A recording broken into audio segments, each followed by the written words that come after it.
Welcome back to Division I Rejects. I'm your host, Kobe Manzos, episode 131. September 25th, the night we're recording this, we've got some great guests for you today. We just announced our Player of the Week selections earlier today.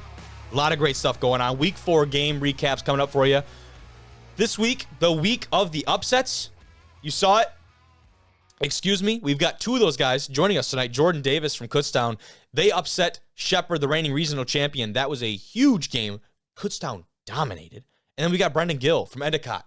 They upset number 5 Hardin-Simmons on the D3 side of things. The first nationally ranked opponent victory for the Gulls. Big time. But, man, get the burp start this episode. But the guest I'm probably most excited about, admittedly, Kris McCullough, the head coach from Texas Permian Basin, UTPB. A little bit of a mouthful there. He joins me here shortly. That is a conversation I very much enjoyed, so stick around for that one. If you want to go right to any of those guest conversations, you're watching on YouTube, look at the bottom there, those chapters, the timeline, the time codes, whatever I call them, timestamps. Use that, drag it forward, any part of the conversation you want to listen to. If you're listening on Spotify, Apple Podcasts, the times are in the description. So you can fast forward to any part of the day you want to listen to, but we've got a lot of great stuff, so I do recommend you stick around. Otherwise, we will be going over our Player of the Week selections. We had some big ones. Had some tough decisions this week. I think a little bit tougher than last week in some ways. And then in some ways, they're so easy. Like, there'll be a couple that they're just dead, like dead eye, like like this dude's already got it. And then all of a sudden you keep looking and you keep digging just because you want to do your due diligence. Excuse me, English is hard. And all of a sudden, here comes this guy who had a freaking amazing performance. And then this guy and this guy. All of a sudden, the decisions become hard. But either way, a lot of great coverage today. As always, you can watch this episode on YouTube. Don't forget about those timestamps. You can listen pretty much anywhere else, Apple Podcasts, Spotify, you name it. Follow us on Twitter, Instagram. Do not forget to subscribe on the YouTube. Please subscribe. We can do some live shows, get to 1,000 subs. Come on. It'd be electric. It'd be so electric. But before we get to live shows, before we get to 1,000 subs, let's go to the first conversation of the day with Coach McCullough. Joining the show tonight, this man slayed a herd of Buffaloes in overtime on Saturday. He's on the AFCA 35, under 35 list, and he once said that he wanted to be the next Derek Jeter. Coach Kris McCullough. Yeah. What's going Appreciate you having me, man. Yeah, that's a long time ago. The follow-up was if we've made any progress on getting the call up to the big leagues, but I'll take that as a no. Absolutely not. I haven't touched a baseball in probably 10 years.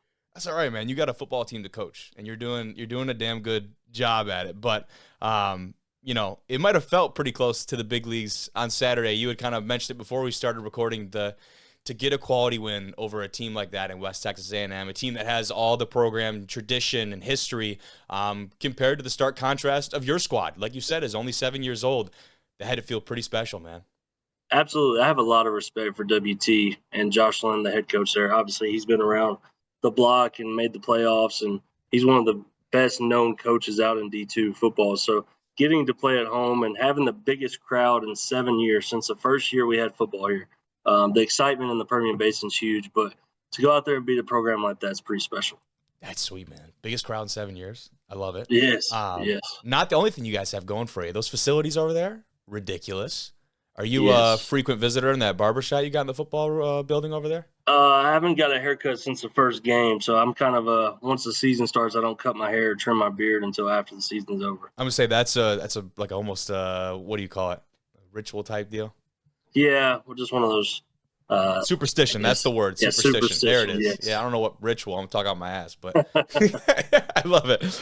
But talk about background a little bit for you. You're brought in this past December, for those of you who don't know yet, as the head coach, 28 years old. We'll talk about the Falcons soon, but 27. Don't give me another year yet. Yeah. 27. Okay. There you go. Okay. There you go. My apologies. But before this, you have the head job at East Central, and you guys lose your first 2 games, as being the head guy. You go on to win 9 of your next 10. You beat Kingsville in that bowl game. That had to just feel pretty incredible, especially from where you started at a program like that hadn't experienced a ton of success maybe out of that conference, man. Talk about that before you made your way over to UTPB. Yeah, I was there for 5 years, and when we took over, I think they won 2 or 3 games in 2 years. Yeah. So we went 3-8, 3-8.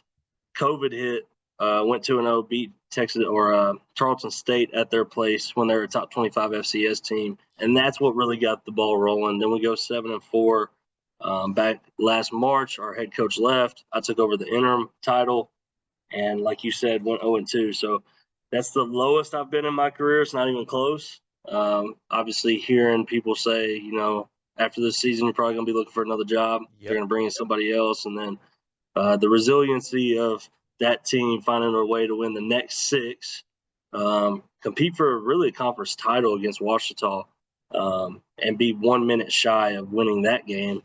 And then finishing the season strong, beating Texas A&M in Kingsville in a bowl game. We were at the top of, I guess, emotionally that we had felt in years right there. So it was hard to leave that place because we had built it up from basically nothing to being a 9-3 and contending for a conference title For sure. probably this year.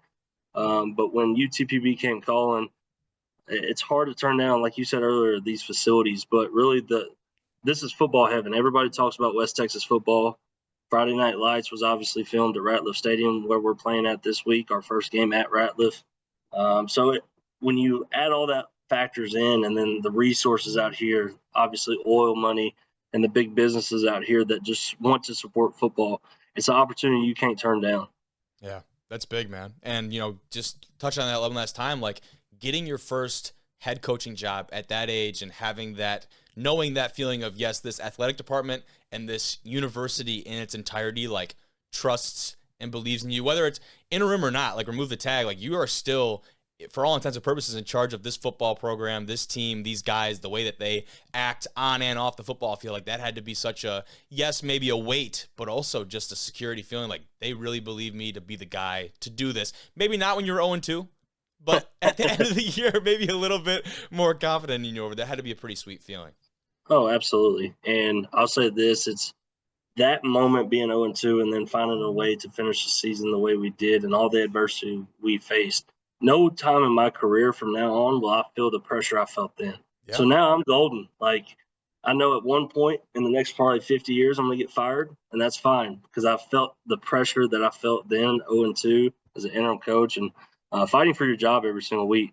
But the end of the season results where, everybody wants you to stay at East Central because obviously you had the best year in 30 years, but then having other programs call you to possibly run their program at the age of 27, a lot of people say something about your age the moment they meet you or the moment they hear that you're only 27 and you're the head football coach. But for me, just like me, by the way, that's one of the first things I said. So we'll just throw that in there. Yeah. But for our program, those guys just see it as a guy who relates to them. Oh, yeah. It takes a minute to gain trust, but it doesn't matter if it's a 6-year-old taking over a program or a 27-year-old. There's going to be a little time of 3 to 6 months where you got to build trust and the camaraderie and the family and the brotherhood, no matter what your age is. But once they figure out the real genuine you, all right, then it just rolls, no matter your age. I haven't heard that I'm 27 years old since probably the second month I was here. Good. Because they don't see me as that. They just see me as the head football coach. Hell yeah. That's what you want, man. And you've had time to do that. Like you said, you've come in December and you've had this time to be with the guys through the spring, through the summer, and time to build up that rapport with your guys. That's shown, right? The way that you guys have come out and shown out these last couple of weeks. We can talk more about your squad right now. Saturday in particular, the offense for you guys. The term explosive is used way too far often for teams all over the place.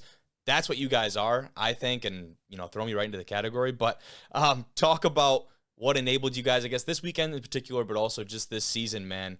You had mentioned earlier your quarterback being able to get out there and extend plays, but what parts of that offense really enable you guys to be on top of these games? Yeah, so I think 4 or 5 starters I've had before at East Central in this offense right now. So they kind of know our lingo, right? It's been a while. Obviously, the quarterback, that was his 40th or 41st start the other night. So he's had a lot of football, right? Hell yeah. But the biggest thing is the weapons around him that we now have at receiver. Jeremiah Cooley is probably one of the best receivers in D2 football right now. He has a touchdown a game. I think he has 5 or 6. And he played that game probably 40 or 30% on his hammy. So for him to go have over 100 yards and a touchdown, and probably should have had 2 or 3 touchdowns, and then Deion Cook on the other side, and then our slots are all great pass catchers. But our fastest kid is 6'5", 220, and runs a 4.3. So we have weapons around Kenny now that I've never had before in the past in my previous institution. So that's where the explosiveness comes from. We played Texas College week 1, and we all know that kind of made headlines winning 96-0. Yeah. The next week, go and play Western Colorado, who is in the top 15, top 20 right now, and they're rolling. I mean, they're going to face School of Mines in a couple weeks, probably for the RMAC championship. They're a great football team, great coach, and we just started out slow, and we just ran out of time. I mean, we had the ball on the 8-yard line with 3 seconds to go tie it, and we just ran out of time. And then Southwest Baptist, a D2 program, nobody thought we'd score 80 or 90 points again, and we go put up 86 with those explosive receivers that we have. But we're also scoring touchdowns on defense. Our defense, those 2 games, had two touchdowns each game, Texas College and Southwest Baptist. And then this past week, we just started out slow again, just like Western Colorado. The difference was in that third and fourth quarter, our offense lit it up, and we wound up scoring 41 points to win the game in overtime. That's special stuff, dude. That's special stuff. You had said 40-some starts for that quarterback? Yes. I believe it was 40th or 41st start. That's big time. That's big time. We had a dude here, with COVID year, this kid actually had went and gone and played hockey like juniors before his college football days. I don't even know how many times I brought up my man Gill on the pod, but he was a wide receiver here. He was about to be 27 playing in his last year of college ball up here. So he didn't get a head coaching job right afterwards. Walking down the sideline, I hurt just walking down the sideline, so I couldn't imagine playing right now at 27. He'd be in the locker room after games looking like, LeBron's got like the ice on the knees like that, just every joint, every single joint. Man, well, that's how our quarterback looks right now every single day, just from all the hits he's taken over the years. He's tough SOB, man. I love it. And you talk about just the program as a whole, young in the grand scheme of things. You've already mentioned it. Hadn't had a season with over 5 wins. Here you are, 3-1. The one game, like you said, ran out of time, and it was one of those that really could have gone either way against what you said is a very quality opponent. Not that I'm looking towards the end of the year yet. You're not allowed to. I'm allowed to because I'm a media pundit idiot, and I get to look at whatever I want. But what do you attribute? You haven't done it yet, but starting to lay those first steps of the foundation and flip this program around and get it going in the right direction where you can start to win some of those games like Western Colorado against some quality opponents in the D2 level.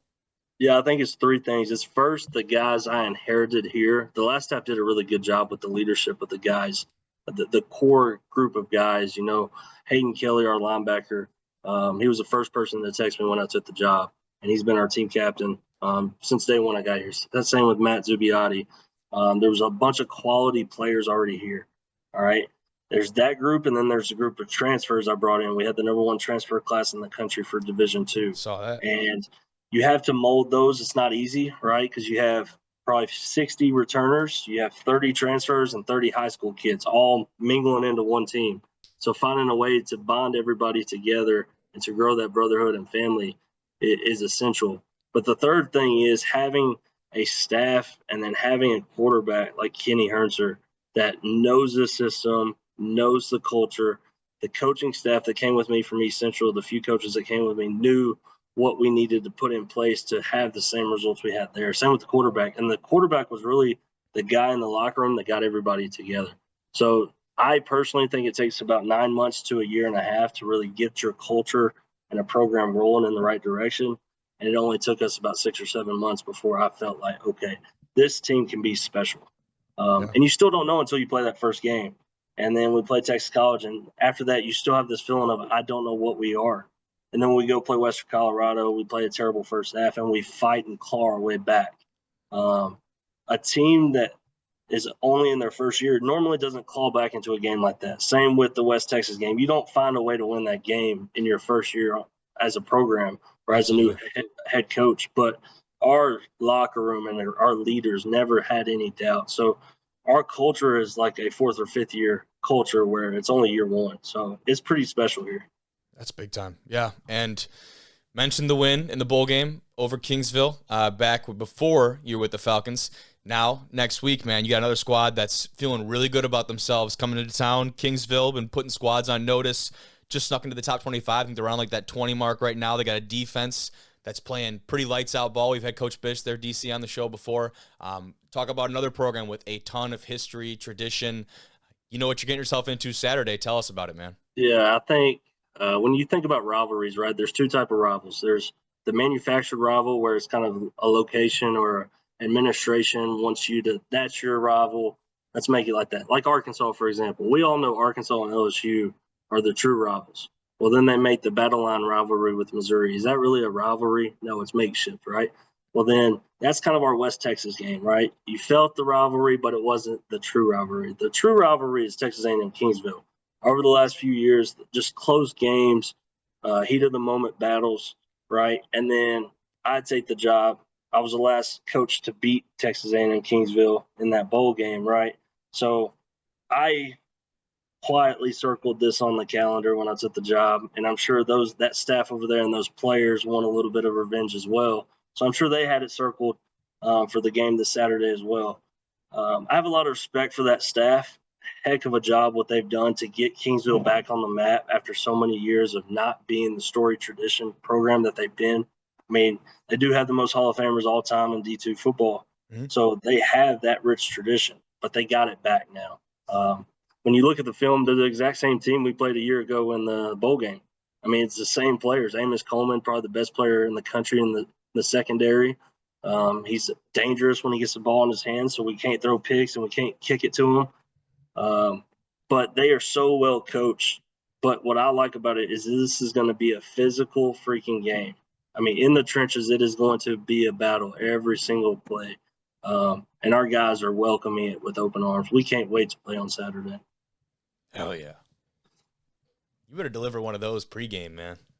Get the boys going. Trust me. Yeah. I've thought about this pregame ever since that win 41-40 the other night. Yeah. As soon as we stepped off that field, all I could think about was Kingsville. That's good stuff, man. Well, that's all I got for you. Good luck surviving that cold front down there. You said it was, 90-something? It's only going to be 91 tomorrow. That's a great day. Yeah, only 91. That's just not going to cut it for me, Coach. But really, though, Coach, I appreciate you. Thank you so much for coming in, and, thanks for chatting, man. Thanks for having me, man. Of course. Have a good one. You too. Appreciate Coach coming on. We are going to stay on the D2 side of things, talk about some games from this past week. I'm going to try and go quickly through these guys, but also give them the love they deserve. The first one we talked about a little bit in the preview episode last week, Mars Hill and Barton. Mars Hill comes out of this one 16-14. They score in the first quarter, right? So 7-0. They didn't score a touchdown after that. It was 3 field goals. Barton scores both theirs in the first half, and then Mars Hill pitches a shutout in the second half. It's kind of the tale of this game.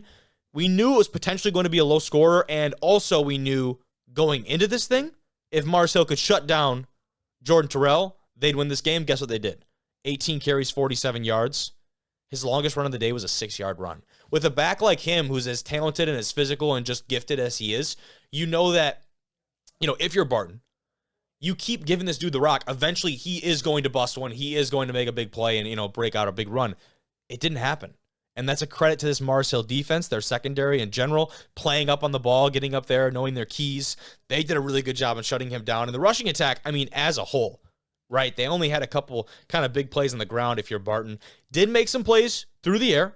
Nothing too crazy. Mars Hill able to force a couple turnovers too, And, time of possession was relatively even. Otherwise, though, it's just a quality victory for them. They weren't forced to punt very often. They were able to stay pretty on rhythm offensively. They didn't get a whole lot done through the air, but I do believe it was efficient enough for them. They didn't need to be, treacherous through the air. J.R. Martin finishes 10 for 21, 160 and a tud, also with an interception. So maybe not ideal numbers, but again, you win a football game, there's things to fix. Pretty good showing from Mars Hill. Let's move on, though. Number 17, Indianapolis at Saginaw Valley, the second GLIAC opponent for the Greyhounds. They did just fine. 35-10 over the Cardinals at their place. And we talked about it last year. Indy plays Saginaw. They're number 8 in the country. Saginaw's unranked. Saginaw whooped their ass. Indy, you have to believe they circled this one on the year for this year's schedule. You just have to believe it. They came out, dominated early. It was 28-3 at halftime. Indy up. Their defense playing very well. One of their defenders made our Division II Defensive Player of the Week award. That being Justin Thomas, dude. 8 tackles, 7 of them solos. He had 3 sacks, 2 pass breakups, and a 2 pass breakups, in a QB hurry. Talk about a career day for the kid. That's pretty awesome. Had a couple other guys, Stan Flowers and Michael Brown also had 11 tackles each. Like, he wasn't even the leading tackler on the squad, and he was just back there making plays. Love to see that from them. The Greyhounds, I mean, they're legit. This is a team that I think has been a little inconsistent, a lot of question marks because of their strength of schedule in conference. They did a better job of scheduling maybe some tougher out-of-conference opponents. But you look at that conference, it's Indy, it's Truman, and then it's everyone else, right? And that's, to me, that's kind of how I look at it. No disrespect to other squads. There are some other decent teams in that conference. But when you talk about who's going to win that conference at the end of the year, 8 or 9 times out of 10, it's going to be Indy or it's going to be Truman. That's just how I feel about it. So now we've seen what they've done out of conference. For them, they have to go through, finish out this conference play strong. And they haven't even get started, really. You got to start the conference play strong before they finish it strong. And Indy's going to be legit. They're going to be a legit contender this year coming out of that region. Now, Pitt State, who everyone's been very high on, deservedly so, number 3 team in the country, they have been a second-half team, not for the right reasons this year. That happened again against Nebraska Kearney. The Lopers were up 7-3 at halftime. And you're like, wait a minute. Again? We saw what happened against Fort Hays State. We saw what happened against Central Missouri, right? Like, these are games where Pittsburgh State continually, offensively at least, comes out slow. They pick it up. They scored 21 in the fourth quarter, end up winning 33-14. The Gorillas got it going. But, man, guys, can we just put together a wire-to-wire win for once? It's not like they were doing anything terribly on offense. 2 interceptions from Chad Dotson did not help. Still ended up having a decent day, 19 for 26, 179 and a tud. But, you know, really spread out as far as the receiving core goes for the Gorillas. That was big time. Good to see. And defensively, they didn't have anyone, I don't think, seriously stand out, but the team effort certainly did. 3 takeaways for that Pittsburgh State secondary. I think that is what ended up not only keeping them in the game, but enabling them to get out and get ahead was really big. You have 3 takeaways like that through the air. That's also going to offset maybe any turnovers you have offensively. So big time win for Pittsburgh State. They retain their spot in the rankings, although we're still going to call them a second half team for now. Sorry, Trace and company. But Colorado Mines at CSU Pueblo. Mines number 2 in the country. And at the beginning of the year, after the way we saw Pueblo play GV, I had thought, holy shit, like this is the RMAC championship. I was wrong. We think that's going to be Western Colorado when they play Mines. Western Colorado looks really solid right now. But Mines got it going, 55-14 over the Thunderwolves, and they did it very, very convincingly. The first 3 scores came from the Ore Diggers, and they did a lot of it through the air. Matoka, 26 for 34, surgical. He did have an interception, but finished with 326 and 3 tuds. That is very impressive. We've talked about their tandem of backs quite a bit between Landon Walker and Noah Roper, who between the 2 of them had 24 carries for a little over 150 yards between both of those guys, a touchdown each. Like, pretty good day. Pretty good day for the boys. Offense was humming. They had 2 receivers over 100 yards. Mines did. Their defense stepped up when they needed to, had an interception, had some other big plays. And that's what you want. That's absolutely what you want. Couple forced fumbles from them as well. Mines looks really solid. Like, I don't know what else to tell you. Like, Mines is Mines. And right now, talking strictly Division II schedule right now, like from week 1 to week 4, Colorado Mines has the best schedule in the country. The quality wins that they've had as a football squad right now stacks up and is better than anybody else. They open with that win against Grand Valley. They go at number 4, Angelo State. Grand Valley was number 3. They go at number 4, Angelo State, win. Take Adams State, dominate, and then at CSU Pueblo, win in that fashion. Second week into conference play. They look really solid. So now you've got Chadron State coming up. Then you go Mesa, Mines, Black Hills State, and finally, Western Colorado, man. That, like I said, shaping up, if everything kind of falls the way we assume it falls, Western Colorado, Colorado Mines, that would be week what? Week 9? That sounds like it's going to be the RMAC championship right there. Mountaineers or Diggers. We'll see. Joining the show tonight, this man's an all-conference offensive lineman, part of the biggest upset in D3 football last week from Endicott College. It's Brendan Gill. What's up, dude? How's it going, brother? Nice to see you. Nice to see you, man. Pumped to get you on here. That hoodie's clean. Thank you. I love it. What's even cleaner, the win Saturday for you boys. That was awesome. And I was telling you before I hit record, shame on me, but probably the first time I had heard of Endicott, I just admittedly wasn't as plugged into that region when it comes to D3 football, was when you guys went out of your way to schedule this Hardin-Simmons game. We can start there, dude. When you heard that news and you know a team that's going to be, maybe you didn't know at the time they'd be number 5 in the country, but a team that you knew was going to be really solid, had to be an exciting prospect for you guys, man. Oh, 100%. It was such a cool opportunity when we heard about it. I mean, right away, the team was fired up for it.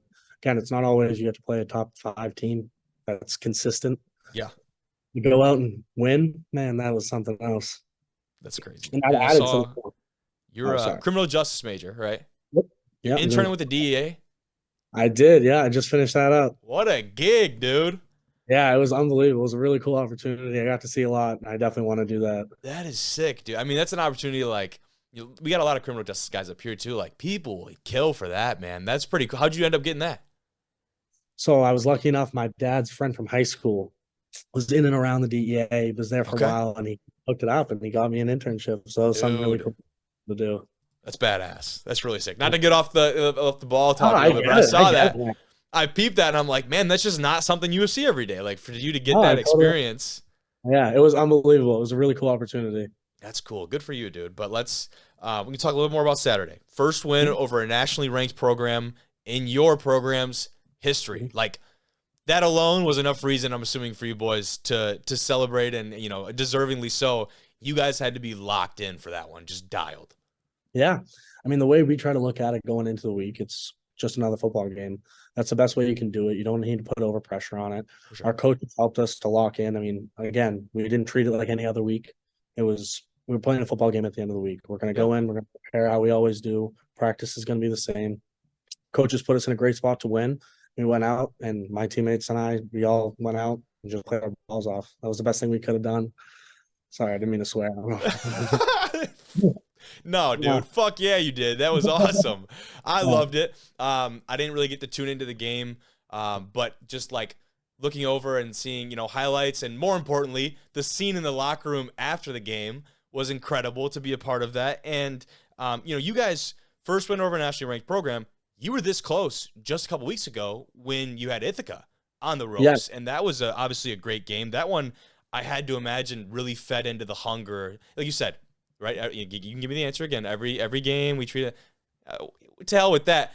I'm assuming that game fed into the hunger of this one more. Like you wanted even more on that national stage. 100%. Once you lose in a regular season game, you don't want to do it again. It's not a feeling you're comfortable with. You're not happy with it. And every day after that, it makes you hungrier to go out and chase it again. Yeah. And the boys are feeling that. And it's an awesome to be able to do it for the school. I mean, even just the school, Endicott, the conference, the CCC, it's good to put it on the map. And we're happy that we were able to do that for the conference. I love it, dude. I love it. It's almost like, did you watch that Kelsey documentary? Yeah, I did. It was Dude, awesome. when they talk about losing the Super Bowl and, it doesn't make you, it makes you just want it again. And yeah, you guys didn't lose in the Super Bowl, but it's that same feeling. You know what I mean? Like nothing makes you want it more than just falling that short of being there. So I thought that was pretty cool. But talk about that scene with Coach in the locker room afterwards. Those are the moments you play for, dude. Man, it's a feeling you'll never get without actually being in it. It's just having the president in there and seeing how happy everyone really was. President got the game ball, and again, like I said, it's just awesome to be able to do it for the school because everybody works so hard and fans come out, and being able to give back like that is awesome, man. It was really cool. That's super special. That is super special. And I saw, was it sister and uncle had also been at Endicott? Yeah, so my sister was on the lax team here, There you go. and my uncle was also on the lacrosse team here way back when. Big time. That had a big factor, I'm assuming, in when it came down to looking at potential schools. Yeah, 100%. I grew up coming to my sister's games. I saw the football program here, heard about how awesome it is, and I want to get a part of this culture and dive right in. Big time. Big time. Yeah. Now, going back to remembering when you guys scheduled that game, right? For me, it's two things. When a team goes out of their way to schedule really high-level competition, we talked a lot about it on this show. You talk about teams like Colorado Mines, I think is a great example. They go and play a Grand Valley State team that's a top 5 team. Then they play Angelo State, that's a top 5 team. And there's a couple reasons why teams do this. And the one is that you can fucking compete in these games. Like, you're not scheduling these games if you know you're going to get blown out of the water. So that's the first thing. The second thing is, you want these playoff points because, depending on the situation for you guys, maybe it's your strength of conference play. It might not stack up to if it's you or a WEAC team that's got to get into the playoffs, maybe the strength of schedule comes into play. You get a win like this in a non-conference game, all of a sudden, those playoff hopes, even with a loss earlier in the year, are that much more attainable. I feel like I'm on the right track there a little bit. It's not 100%. So if you win your conference, you can get a bid. But Yep. we've been fortunate enough to have that every year I've been here so far. We've been able to get a bid, but we're really trying to just take this program to a national level and really show that we can compete with these guys and these teams. Just some boys from Beverly, but we're hanging in there and we're Some doing boys from Beverly. That's good. I might need to go on a t-shirt, bro. Yeah. I like that. Boys from Beverly's got a good ring to it, man. That's sweet. But one more out of conference game for you guys at Hobart before you guys start the CCC play. Talk about, like you said, approaching it even after a super emotional win like that and experiencing the highest of highs. How do you bring everyone back down to this even level and continue to keep that consistency up in the level of play? 100%. That was the first thing we talked about. Even today, it was our off day, and we had guys getting together, watching film on Hilbert. It's on to the next week. That we're not even in conference yet. So as awesome as this win was, and how many doors it's going to open up, it's an awesome thing to get. But we're on to the next week. We're not thinking we celebrated, we had fun, did our dancing in the locker room, but it's time. We got another game coming up. That post-game hangover, whether the metaphorical or literal one, that can linger, man. But I think you guys will be on the right track. I'm excited to see where it pans out, these next couple weeks, and obviously all of your postseason aspirations and things still right ahead of you. Yes, sir. Yes, sir.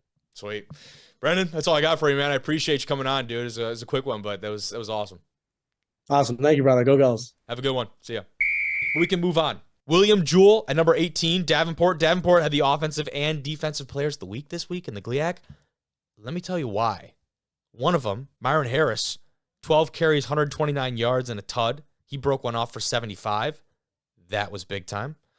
Had a couple receivers that were tearing it up. But then on the defensive side of things, you look at some of the guys that made plays here. Jamonte Peck was the man who got that award. 5 tackles, but 3 of them were tackles for loss. 2 of them were sacks, had 4 QB hurries, and was just all over the field making plays. That Davenport linebacker core has been really impressive to watch. Their offense, the way they respond and bounce back, especially when maybe they have a series or 2 that doesn't go their way, I think Davenport, it might be safe to say, has actually improved since last year. And it's coming from someone who, I looked at Davenport last year. I saw him play multiple times in person, and talented, obviously, physically talented, had all the tools, but their margin of victory was very small, and it felt like a lot of these 50-50 games, they were coming out on top. So I was admittedly a doubter because you saw how they performed against Grand Valley and Ferris. They weren't ready for that next level. It'll be very interesting to see how they stack up this year and what kind of strides the Panthers have made, because now you're seeing the margin of victory against a team like William Jewell that they should go out and put up 55 points like they did. Last year, this might come down to a 1 or 2 score game for Davenport. That's just what I'm thinking. This year, it feels like they're taking care of business. They've got a good spread in the backfield. Obviously, the addition of Myron Harris helps, but they have some other backs that are super competent, super solid backs. And defensively, it feels like everything is just clicking for them. They get back some really talented receivers. I'm not saying Davenport's going to go and upset the Ferrises and the GVs of the world right now. I'm just saying when they go play these teams, you're going to want to watch. I think it's going to be a good matchup. And looking at their schedule, they open conference play with a great test. Michigan Tech at Houghton. That, to me, will be a prove-it game for Davenport. It's a team that they've struggled with. And Michigan Tech, right now, undefeated. They're feeling pretty high on themselves right now. Very small margin of victory for Michigan Tech, but nonetheless, they have yet to lose on their home field. That's a hard trip. One of the trainers from Davenport, one of the athletic trainers, actually called it the trip from hell, making up to the UP. So we'll see how they handle that. That trip to Michigan Tech's going to tell me a lot about this Davenport squad. We can move forward. We got a top 25 matchup. Number 11, Harding at number 20, Henderson State. Harding takes care of business. That one 27-16 over the Reddies. And by the way, funny-ass mascot name, Henderson State Reddies. And it's Reddies.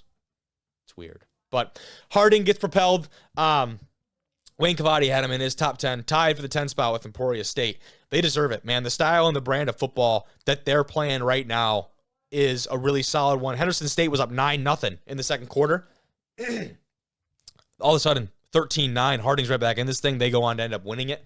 And, in that conference, I'm looking for them to hopefully if it's, the kind of team that's going to prove it, I think they're going to run the table in that GAC. We'll see, though. And, you might ask me, like, what makes that Harding offense special? Well, it's the fact that they don't fucking throw the ball. That's one of the most physical teams in all of Division II college football. Cole Keelan had 1 completion on 4 attempts for 10 yards for Harding. Oh, man. They did have about a little over 350 yards on the ground, because that's where they get all their work done. Blake De La Cruz, 31 carries for 179 yards. He busted one out for 53. He had 3 tuds on the day.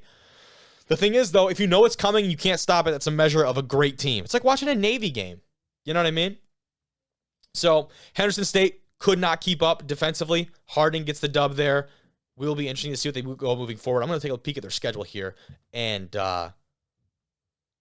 look ahead. And yeah, some of these GAC teams, again, no shot at them. I don't see them having any problems with them. And they have Ouachita at home in 3 weeks. 2 more weeks, excuse me. That's your game right there. Ouachita at Harding in 2 weeks. That's going to be the decider of the conference, because Southwestern and Northwestern Oklahoma these next 2 weeks, I don't see them putting up a fight. But Ouachita Harding, definitely mark that one if you guys are fans of some solid football. Fairmont State at Notre Dame College. This one I actually got to watch. Shout out to it's MEC, right? MEC Network. Free, get me in there, watch a little bit of ball. And this is one that I watched the first half. I go into halftime. Fairmont up 17-0. I'm like, okay, that one might be over. I put it to the side. I start watching some other games. I don't know. I look back, and it was 17-14. And I'm like, what? How did this happen? Now it's at Notre Dame, obviously, so they found their way to fight back into this one. But Notre Dame definitely made it interesting. Deshaun Evans, 20 for 47, 312, and 2 tuds. The number, though, key number for you, 3 interceptions. Excuse me. I don't know why I got the burps all of a sudden. 3 interceptions for him. So that Fairmont State was causing problems for sure. Eltia Bushra was on the receiving end of 2 of those interceptions for Fairmont. Really spread out defensive effort for them, and just kind of a slower game. Like, I feel like the teams struggled in the red zone a little bit, but credit to Fairmont, shut down Notre Dame on the ground, 38 yards rushing on the day. That is a really solid achievement. And looking at some of these other stats, they dominated time possession. That's a stat. If you've noticed, I look at every time of possession. Fairmont State, you dominate the line of scrimmage, and there you go, 40 minutes to 20. They dominate that time possession. Usually, that stat is your key indicator of who's winning the game. Credit to Fairmont. They pick up a huge win. This next week, probably going to be a bit of a blow-off for them. They play Post University. That might be one of the worst teams in Division II. No shot, but shot, respectively. Oh, boy. We'll move on to some GMAC play, though. Ashland at Tiffin. This is one that, before the year, potentially circled. This could be a GMAC championship type of game. Tiffin thought so. They played like a 55-30 over the Eagles, who are the reigning conference champions.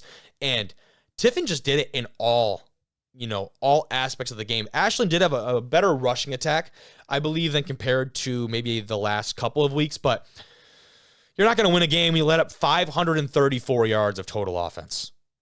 That's tough. 254 of those on the ground for Ashland. Really tough. For Tiffin, excuse me. Tiffin actually didn't have the better time possession. Like I said, Ashland did it a lot better job on the ground. Larry Martin, 8 carries for 120. And then Giovanni Washington coming in there as well for some quality carries. And, for me, this Tiffin team, who I think in the last couple years maybe has been known more for their defense. Their defense has been really stout. No, offense to their offense. Offense has been surgical. Martin Kaysen, 22 for 29, 280, and 4 tuds. Hello. That's good. Ronald Blackman had 144 on the ground.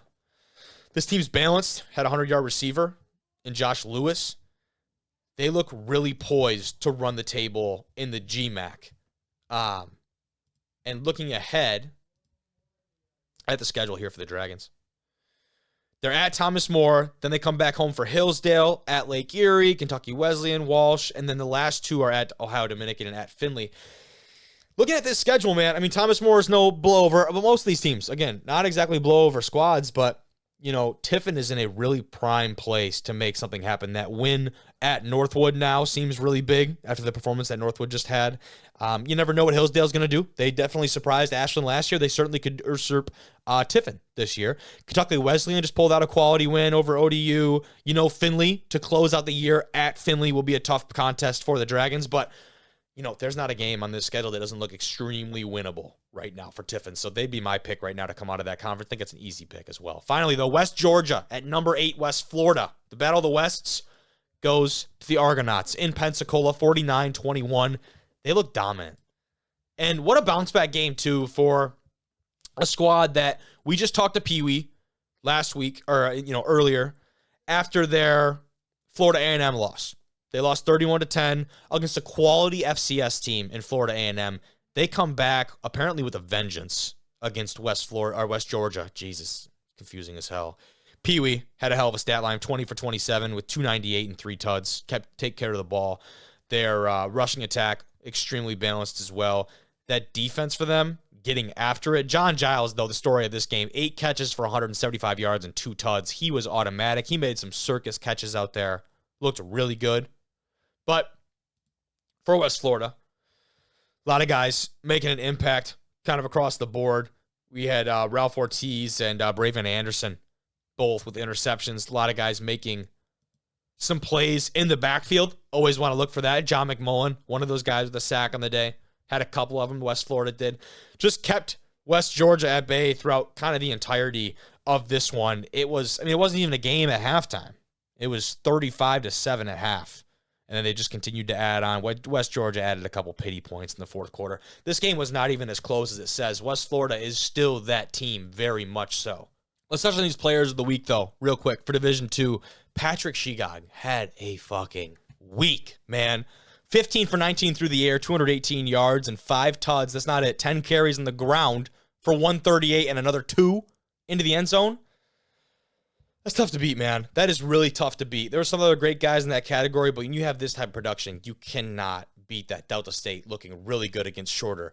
They dominated that one. Talk defensively, though. Already talked about Justin Thomas. This dude had a week against Saginaw Valley. You see those stats right there on the screen. Man, really quality performance once again. And finally, this guy, Coleman Chapman, man. 4 for 4 on field goals. He had a game winner from 50 yards for Black Hill State. That one, super impressive. Shout out to Coleman. Shout out to our players of the week this week. And definitely keep letting us know who you think deserves these honors. But let's get right to that other guest conversation. Join the show tonight, one of our sponsored athletes, part of the Kutztown team that just upset the reigning regional champ in Shepherd, Jordan Davis. What's up, man? What's up? How y'all doing? Good. I made the mistake of calling him the reigning conference champ on Twitter. People are not having it. PSAC East champ. My bad. I'll own it. Doesn't matter. You guys, like I was just telling you, dude, played a hell of a game on Saturday. They had to be fun, man.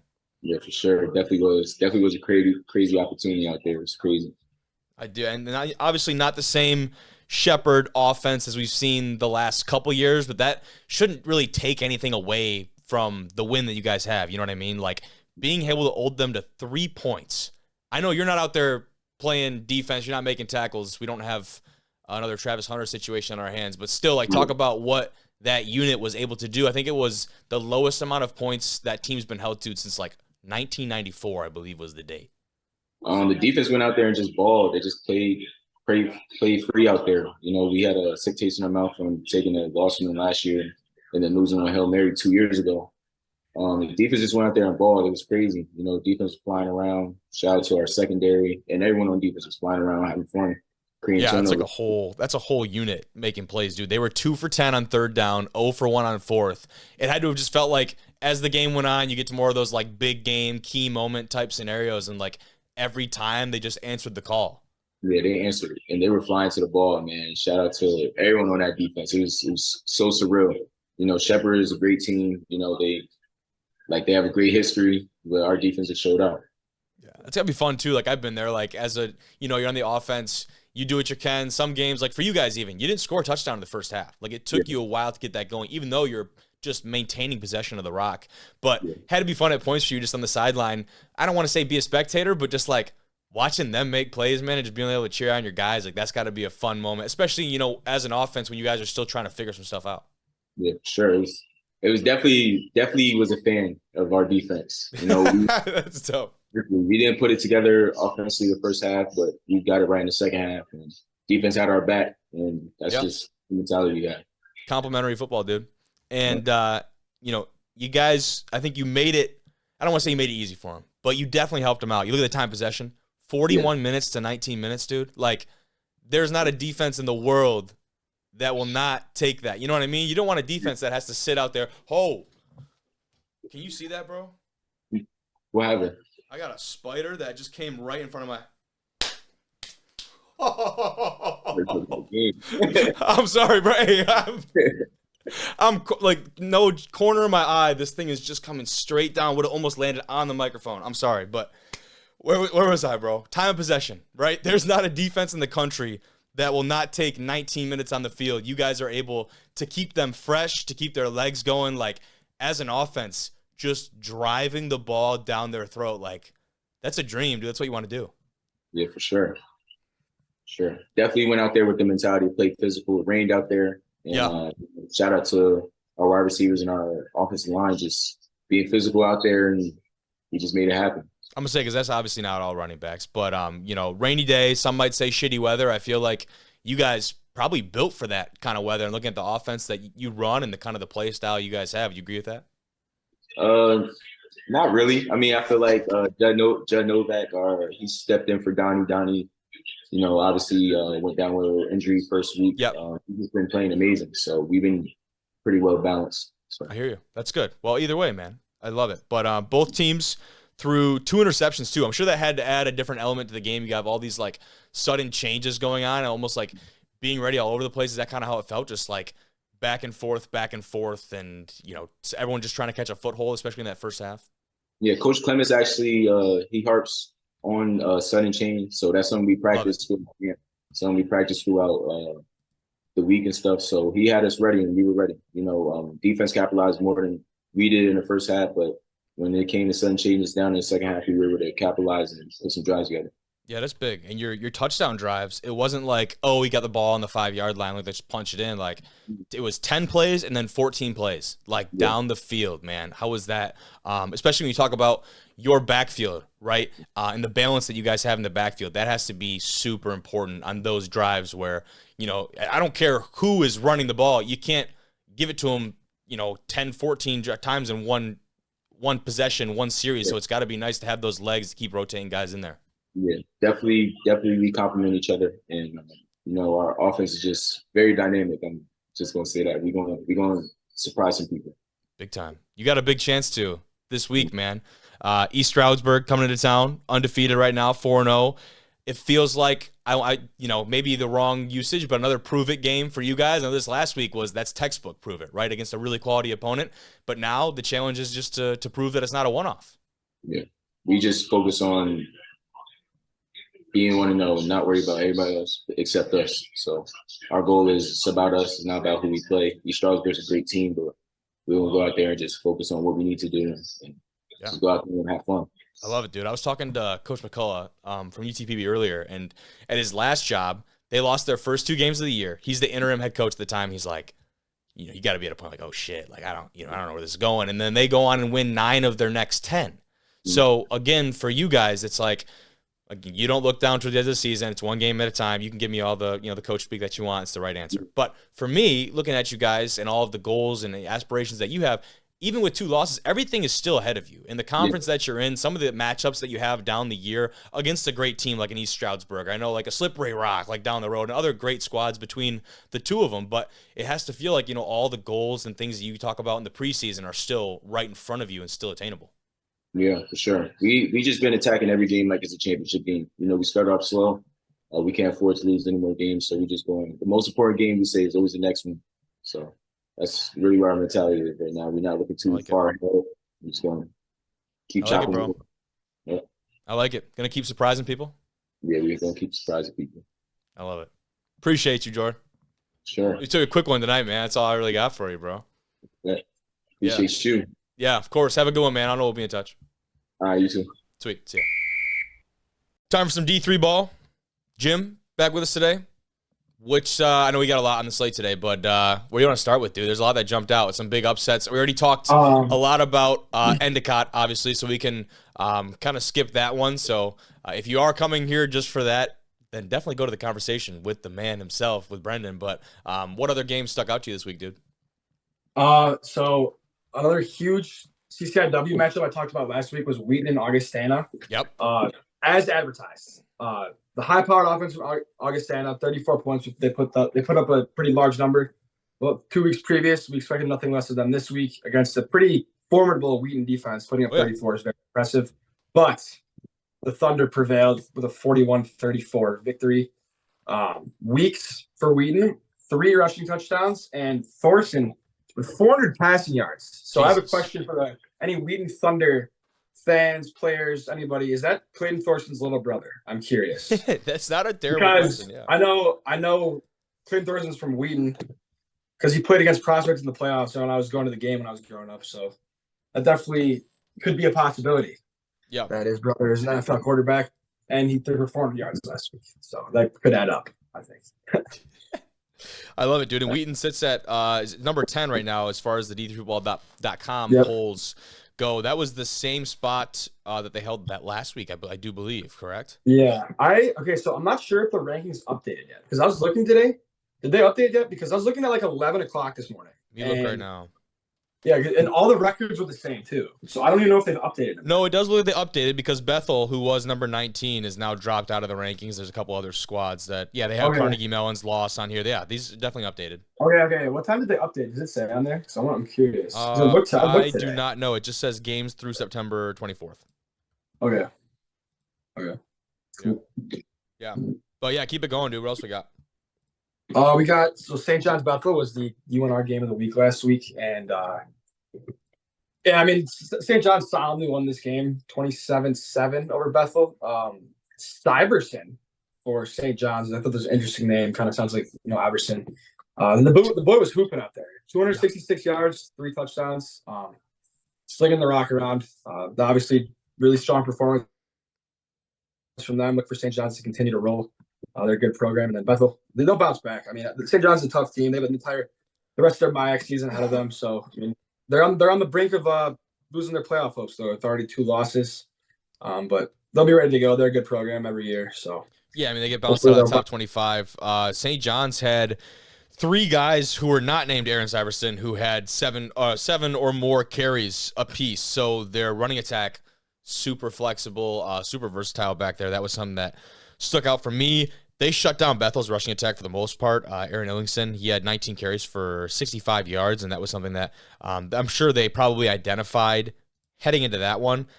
Defensively, though, I feel like the name of the game, besides Cooper Yagi, by the way, who was at first my pick for our defensive player of the week in Division III. He had 12 tackles, 7 solo, interception, and a pass breakup. That was probably one of my first selections. Ended up getting beat by the man over from Alfred, who had a fucking day. Jim, you saw him fill up the stat sheet. He did, yeah. And I saw Alfred posted they tagged us in his Player of the Week post. So that was sweet too. I appreciated that. Whoever runs their accounts. Shout out Alfred. Shout out. That's big. We'll talk about some of those players of the week after we do some game recaps. But Cooper Yagi, huge game for them. Otherwise, really balanced defensive effort from St. John's and something that I think we've come to expect from them. But I think I texted you and I had said that makes the Whitewater win seem all the more impressive now after watching this showing, right? Yeah, for sure, absolutely. Yeah, talk about a big. I mean, I guess another upset, right? Talk about that Grove City game. Yeah, Grove City they're gonna make a push to win the President's Conference. I believe they're now 4-0. Pfeiffer with 3 touchdowns, 256 yards over Carnegie Mellon, and that's a good Carnegie Mellon defense. We talked about them last week. Putting up 21 points against them, your conference rival. Anytime you can beat a humongous win for any program, just that's the program-defining win right there for Grove City, and look for them to continue to have a pretty solid year the rest of the way. I got a stat for you, Jim. You ready? Yeah, hit me with the Kobe. Carnegie Mellon had won 20 straight regular season games before this contest. Wow. The team that beat them before their 20-game regular season winning streak started, Grove City. Wow. Wow. Beginning and end.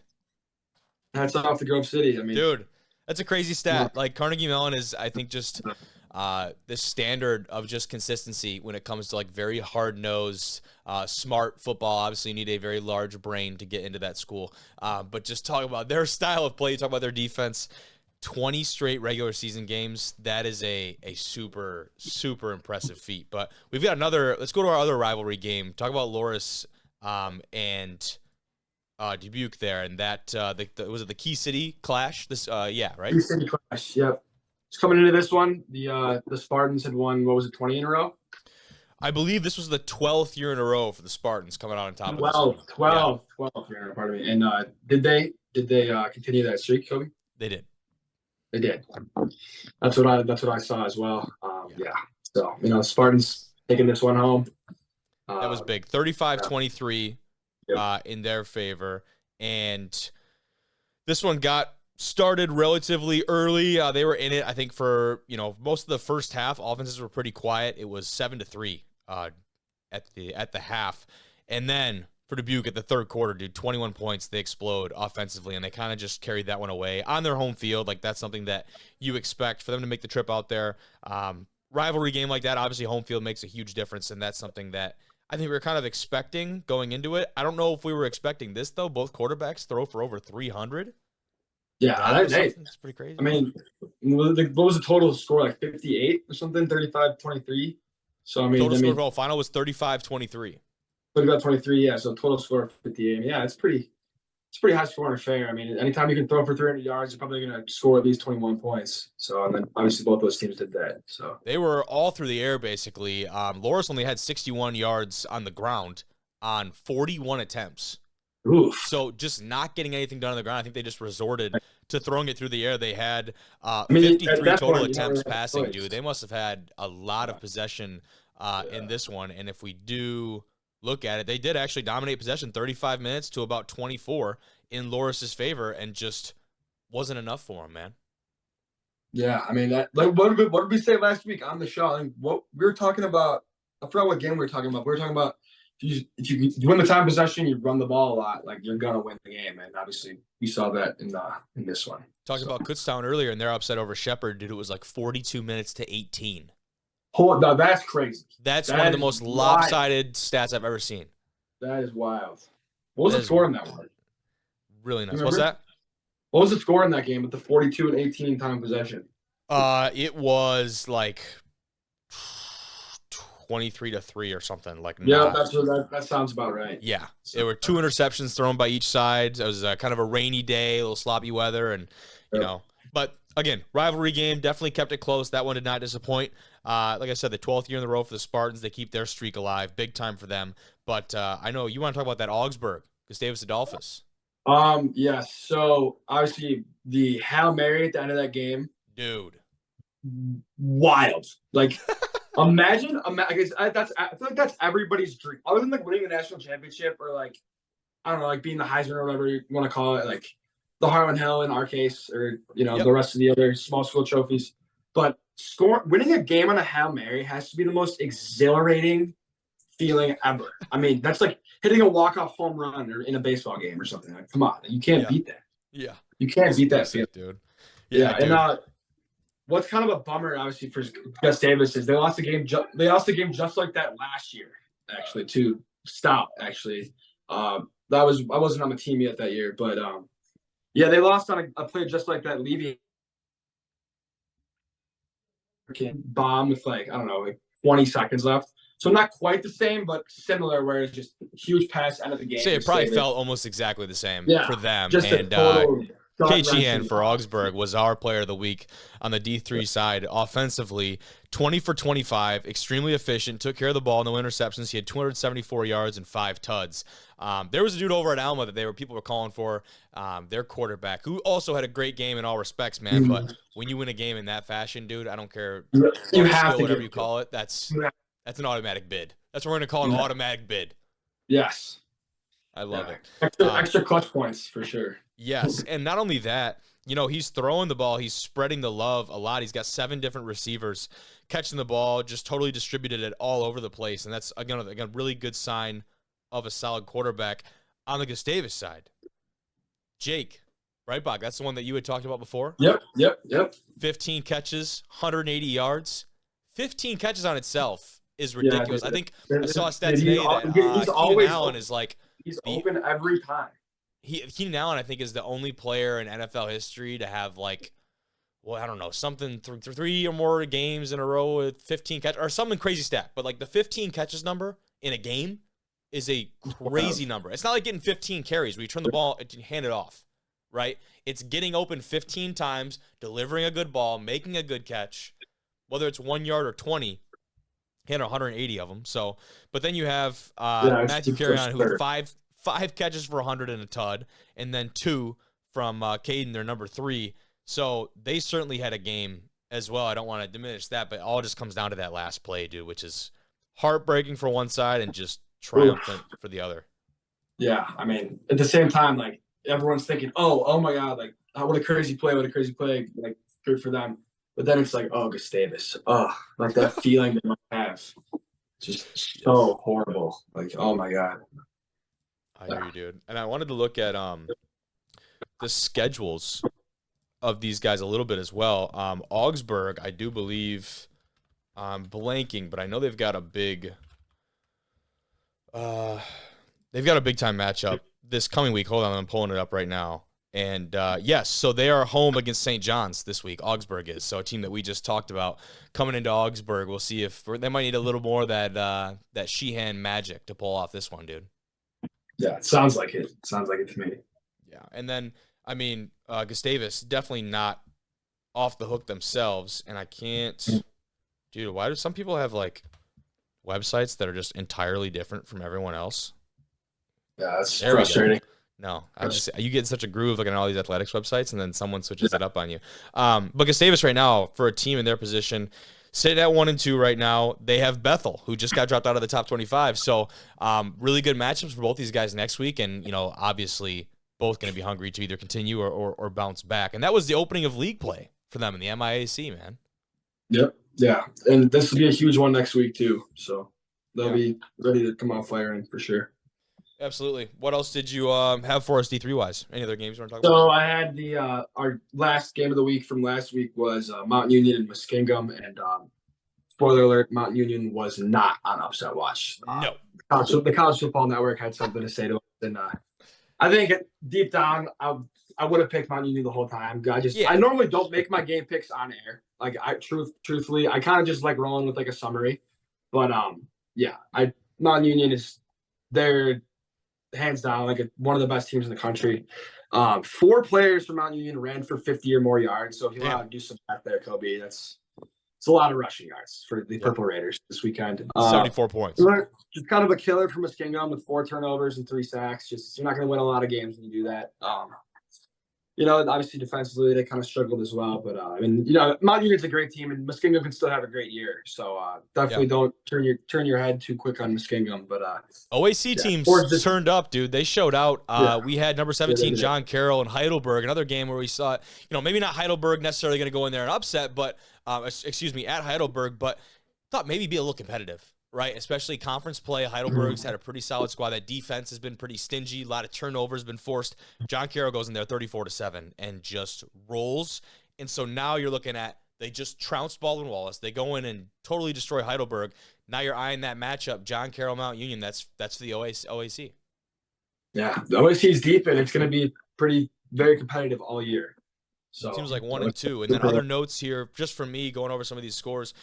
Trinity, Texas, number 6. They at home against Rhodes, 63-14. They come out. It's a sign of a good team. They do what they're supposed to in the first half. One of their wide receivers had ridiculous numbers, over 150 yards on like just a couple catches in the first half before he was yanked. If they left him in there, he might have put up some generational type stats. But those guys, the Horns down there, they're taking care of business. Otherwise, Alma, like we talked about their quarterback situation, their offense earlier, 48-28 over Wittenberg at Wittenberg. Big time for them. They're looking to continue to get up the rankings there and take control of that MIAA. Mary Hardin-Baylor back on the right side of the winning column in a big way, 50-9 over McMurray. I saw that one today. Tough for them is, especially, obviously if you drop, really right now they got to be eyeing that Hardin-Simmons game, because right now if they win out, Hardin-Simmons, they're in. If they win out and beat Hardin-Simmons, they're probably still in. Yeah, because you win the Because conference. if they win the I would assume you conference, get automatic. I think all three of their losses were non-conference. So if they just win the conference, they're in. Yeah. So, which is crazy to think about. And people were, there's a lot of overreactions about Hardin-Simmons' first time being 0-3 in their history. So, or not, excuse me, Hardin-Simmons. Hardin-Baylor. Yeah, you got me. You got me. Delaware Valley also bounced back in a big way. They pitched a shutout. Kings came into town, 28-0 for them. Utica looked solid in their game. And, kind of just going through a couple more of these. Nothing too crazy bounced out at me. Another MIAA WEAC matchup here. Albion takes the dub over Stevens Point, 30-7. Looked pretty convincing. Albion, a lot of question marks around them. You lose your head coach. You lose some big-time pieces in the transfer portal over to Northwood. They follow Bureau over there.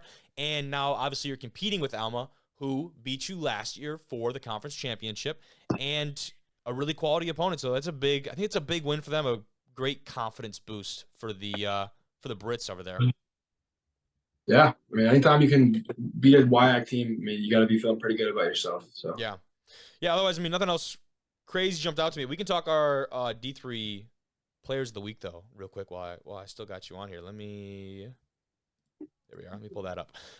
Made some tough decisions this week. There were some really hard ones to go through, and the first of which we talked about him already. KGN from Augsburg, 20-25, 274, 5 tuds, also on the ground, 11 carries, 69 yards.